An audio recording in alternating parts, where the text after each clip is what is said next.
బాధలు అవ్వచ్చు. ఆయన సీజర్ ముందు తీసుకెళ్తానికి ఆయనను తీసుకెళ్తా ఉంటే ఏమైంది? ఓడ ఏమైంది? బద్దలైంది. అక్కడ తుఫాన్లో నాశనం అయిపోయింది.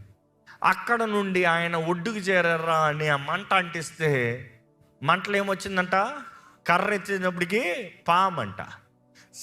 అందరూ అనుకున్నారంట ఈయన ఏదో పెద్ద పాపం చేశాడు, అందుకని దేవుళ్ళు వదలలేదు ఈయన, అందుకని ఈయన చంపేస్తారు, ఈయన పెద్ద ద్రోహం చేసిన ఆయన అనుకున్నారంట.